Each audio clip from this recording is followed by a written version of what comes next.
Hi hello नमस्कार. नवीन व्हिडिओमध्ये स्वागत करते. मी ज्योती सुरेचे फॅशन डिझायनर मराठी. आपल्या सगळ्याच गोड ताईंचं आपल्या यूट्यूब चॅनलमध्ये पुन्हा एकदा नवीन व्हिडिओमध्ये छान छान स्वागत आहे.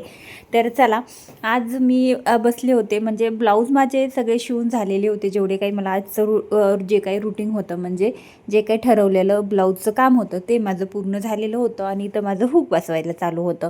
आणि नवीन कस्टमरच्या साड्या आणि ब्लाऊज आले होते. त्यातलं मी एक ब्लाऊज, साड्या तर मी सगळ्या पिकोफॉल करून त्यांच्या घेतल्या होत्या, पण हा एक ब्लाऊज होता तो मला पहिल्यांदा त्यांना ट्रायलिंग करायला द्यायचा होता. म्हणजेच नवीन कस्टमर होतं. तर त्यांना हा ब्लाऊज मला त्यांना म्हणजे कशी फिटिंग वगैरे येते, कसा काय, हे सगळं पाहण्यासाठी मला द्यायचं होतं.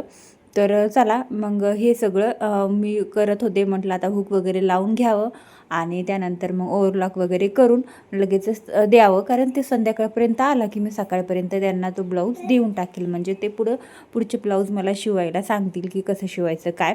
तर बघा, आता कोणतंही नवीन कस्टमर असो, माझ्याकडनं काही रिटर्न जात नाही किंवा जुनं असो. आता रेग्युलरचे कस्टमर तर नेहमीच माझ्याकडे येतात, त्याचा तर काही डाऊट नाही. पण नवीन कस्टमर आले ना, तर त्यांना फिनिशिंग, फिटिंग ब्लाऊजचं एकदम प्रॉपर असेल ना, तर ते कस्टमर नक्कीच तुमच्याकडे रेग्युलरमध्ये येत असतं. तर त्यासाठी आपल्याला काय काय करायचं मी पुढे सांगते. व्हिडिओ अगदी स्किप करायचा नाही आहे. तर बघा, आता हे 3 साड्या एका कस्टमरच्या होत्या, 2 साड्या एका कस्टमरच्या होत्या. आणि दोन्ही पण कस्टमर माझे रेग्युलर होते. त्यांचे ब्लाऊज पीस म्हटलं कट करावे आणि फॉल वगैरे काढून म्हणजे तुकडे साडीचे थोडेसे काढून फॉल वगैरे आणण्यासाठी, अस्तर आणण्यासाठी द्यावे. तर त्याच्यासाठी हे काम माझं चाललं होतं. तर बघा, अगोदर आहे ना, आपण सगळ्यात अगोदर काय करायचं, कस्टमर आलं त्यांच्याशी छान असं प्रेमाने बोलायचं. म्हणजेच कसं, आता काही कुणाच्या स्वभावानुसार असतं, पण आपल्याला कस्टमर हे दुसरं म्हणजेच कसं की आपल्याला कसं असतं की कोणतं पण पाहुणे वगैरे आले, आपण कसं पाहुण्यांशी छान असं वगैरे बोलतो. तर तसंच कस्टमर आल्याच्या नंतरसुद्धा ते आपले एक मनापासून काम आहे त्यांचं आपलं, आणि छान असं बोलणं वगैरे.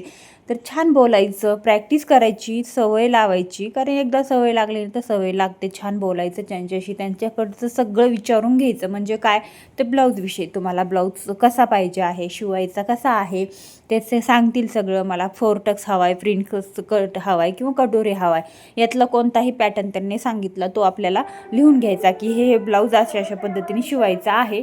आणि त्यानंतर मग ते सगळं लिहून झाल्याच्या नंतर त्यांना विचारायचं, ते जे मापाचा ब्लाऊज दिलेला आहे फिटिंगमध्ये आहे का, व्यवस्थित आहे का, हे सगळं मग त्या व्यवस्थित त्या सांगतील. मग तशाप्रमाणे तुम्हाला ब्लाऊज शिवायचा आहे. किंवा कोणता ब्लाऊज त्यांनी जर मापाला दिलेला असला त्याच्यामध्ये काही फॉल्ट आहेत का ते पण विचारायचं. किंवा त्यांच्या बॉडीनुसार त्यांचे मापं वगैरे सगळे व्यवस्थित लिहून घ्यायचे, सगळे व्यवस्थित करून घ्यायचं. तर या सगळ्या गोष्टी आपल्याला व्यवस्थित प्रॉपर घेतल्या पाहिजेत. आणि त्यानंतर व्यवस्थित लिहून घ्यायचं. त्यांना अर्जंट हवं असेल तर लगेच अर्जंट पण 1 ते 2 दिवसामध्ये द्यायचा. आणि मग ते व्यवस्थित दिलं आपण. आता बघा, फिनिशिंग, फिटिंग आणि अर्जंट ब्लाऊज ह्या 3 गोष्टीमध्ये ना तुम्ही जास्तीत जास्त प्रयत्न करायचे. आणि जास्तीत जास्त व्यवस्थित असे सगळे गोष्टी तुम्हाला व्यवस्थित करून द्यायच्या, जेणेकरून ते कस्टमर कायम तुमच्याकडे आलं पाहिजे, अशा पद्धतीने ब्लाऊज शिवून द्यायचा. तर बघा, मी असं करत असते. आता काही काही नवीन शिकणारे असतात, ज्यावेळेस आपल्याला ब्लाऊज एखाद्याने नवीन दिलं तर तिथं आपण 2 पैसे कमी घ्यायचे. पण प्रॉपर फिनिशिंग, छान सगळं व्यवस्थित फिटिंग हे सगळं आलं ना, तर तेच कस्टमर दुसऱ्या कस्टमरला पण, दुसऱ्या म्हणजे शेजारी पाजारी किंवा असं इतर पाहुणे रावळे अशा मैत्रिणी अशा रिलेटिव्हला सांगत असतात की हे ब्लाऊज खूप छान शिवतं असं वगैरे. तर मग त्याच्यावरून आपली चर्चा होते आणि त्याच्यावरून आपले कस्टमरसुद्धा वाढतात. तर बघा, ह्या सगळ्या गोष्टी तुम्हाला लक्षात ठेवायच्या आहेत. आणि इतर म्हणजे आपल्या कामामध्ये प्रॅक्टिस देणं खूप महत्त्वाचं आहे. प्रॅक्टिससाठी तुम्ही घरच्यांचे, आईचे, बहिणीचे किंवा नंदेचे, भाऊजाईचे, असे बरेच कुणाचे आपल्या घरी आता लेडीज तर भरपूर असतात. तर त्यांचे आपण सगळ्यांचे ब्लाऊज शिवायचे. आणि तुम्ही नवीनच शिकला असाल तर तुम्ही त्यांचे ब्लाऊज 1 ते 2 ब्लाऊज प्रत्येकीला फ्रीमध्ये शिवून द्यायचे. जे आपले रेग्युलर म्हणजे हे असतात, जे आपले पाहुणे आहेत, मग ते नातेवाईक असतात, ते ताईंना आपण ब्लाऊज पहिल्यांदा फ्रीमध्ये शिवून द्यायचे. मग त्यांना ते ब्लाऊज आवडले की त्यानंतर ब्लाऊज टाकतात. आणि त्यानंतर मग थोडी शिलाई सुरुवातीला कमी घ्यायची आणि हळूहळू ती शिलाई आपण वाढवत राहायचं.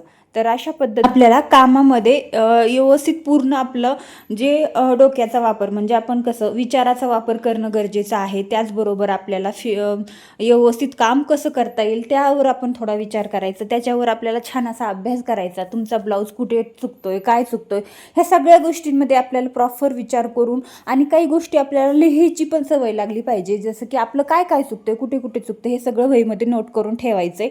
आणि त्यानंतर आपण जे काही महिन्याचं काम वगैरे करत असतो तिथं आपल्याला प्रॉफिट असतं किंवा आपल्याला तोटा असतो त्यामध्ये सुद्धा व्यवस्थित लिहून ठेवायचं आहे. तर ह्या बेसिक सगळ्या गोष्टी मी सुरुवातीपासून लिहून ठेवायची. त्यामुळं मला एकदम अशी कामाची एकदम प्रॉपर सवय लागलेली असते. आता मी जवळजवळ 7 ते 8 वर्ष झालं. पहिले मी 15 वर्षाखालीपासून मी जे टेलरिंग काम करते, पण 7 ते 8 जवळजवळ 10 वर्ष झालं मी ब्लाऊजचं काम करते. तर अजिबात कुठेच काहीच कॉम्प्रोमाइज होत नाही, म्हणजे कुठेच फॉल्ट होत नाही. आणि जरी झाला तर त्यावर आपल्याला सोल्युशन काय आहे, म्हणजे कधी कधी चुकून आपल्याला होऊ शकतो. कारण कितीही प्रॉपर टेलर असला तरी थोडीशी ना थोडीशी चूक प्रत्येक टेलरची होते. तर ती चूक आपल्याला कशी सुधारता येईल त्याच्यावरती सुद्धा आपलं डोकं चाललं पाहिजे. तर ह्या सगळ्या गोष्टी आपल्या चॅनलवरती मी व्यवस्थित डिटेलमध्ये सांगत असते. तर पाहू शकता तुम्ही आत्तापर्यंतचे जे काही व्हिडिओज आहेत माझे, तर खूप छान वेगवेगळ्या टॉपिकवरती व्हिडिओज आहेत.